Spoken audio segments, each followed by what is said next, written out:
Во овој видео ќе гледаме како се изработат приближни функции со алгоритмот за најмали квадрати. Ќе гледаме два типови на функции, односно првите примери ќе бидат најлесните, каде што податоците одговарат на линеарна функција f од x еднакво на ax плюс b. Ова е типично од статистика регресиона крива. Значи, бараме линеарна функција што одговара на точките. Тоа е вакво нешто. Имаме точки тука и бараме алфа и бета, а и б, така што функцијата е права, алфа x плюс бета, и со алгоритм за најмали квадрати, односно стандардното отстапување е најмало. А ќе објасниме што значи стандардно отстапување и што значи најмали квадрати. Вторите примери, малку посложени од нумеричка математика, ќе бидат податоците одговарат на нелинеарна функција, ама за таа нелинеарна функција може да се најде функција со две одделни константи а и б. Значи, во овој видео работиме каде што имаме две константи а и б. И тоа е овој тип на приближување. Се гледа дека функцијата е нелинеарна, еве ги податоците, и треба да се најде алфа и бета, така што пак стандардното отстапување е најмало. Сега ќе објаснуваме што е причината за зборовите најмали квадрати и што значи стандардно отстапување во овај смисла. А за да објасниме тоа, ќе работиме на начин каде што веќе го користиме алгоритмот, па да видиме што значат најмали квадрати и сигма. Работата е дека имавме три точки и со нашата програма, во овој случај GeoGebra, ја пресметавме линеарната функција f од x еднакво на ax плюс b, еве тука, со готов алгоритм за најмали квадрати. Ја цртавме и сега, значи, ова е функцијата што сакаме да ја добиеме кога имаме, да речеме, одредени точки што одговарат на линеарна функција. Сега, што значи најмали квадрати? Нема врска со квадрати како квадрати триаголници, има врска со на квадрат. И идејата е гледаме првата точка x вредност е 1. Ова е мерената вредност, ова е вредноста добиена со функцијата.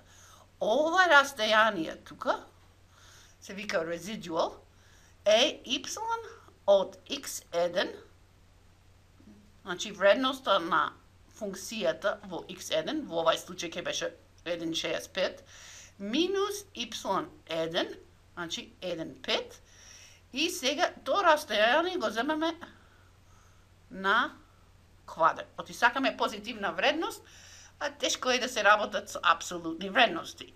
Па затоа се работиме со квадрати. И сега се гледа слично на стандардно отстапување ако имате работено во статистика. Значи, растојанието на квадрат.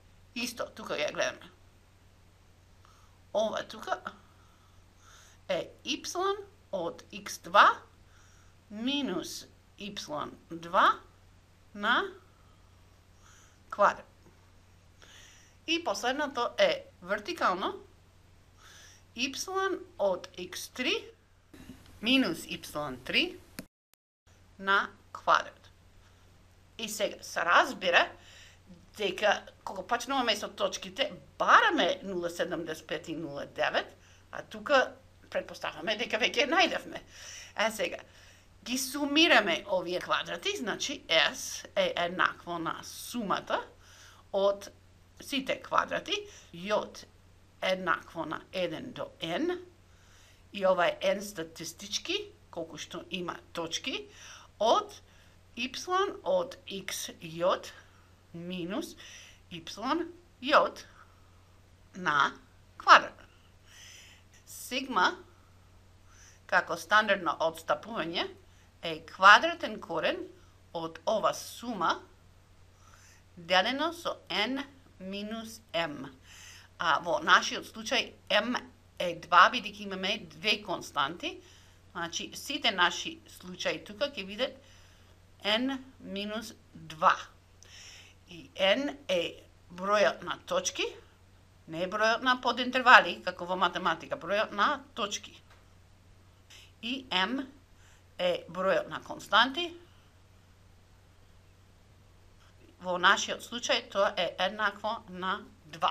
И кога се работи ова математички, се вели сега бараме А и Б, така да ќе се најди сигма да е најмала вредност. А кога се работи вистински во живот, имаме готов алгоритам за најмали квадрати и го користиме него и гледаме колку е сигма. А во тој случај сигма треба да има најмала можна вредност, бидејќи така е направено алгоритмот. Најпрвен ќе ја решиме ова задача со GeoGebra, па после со помоќен програмски јазик, Sage и Python, каде што можеме и за нелинеарни функции да се работи.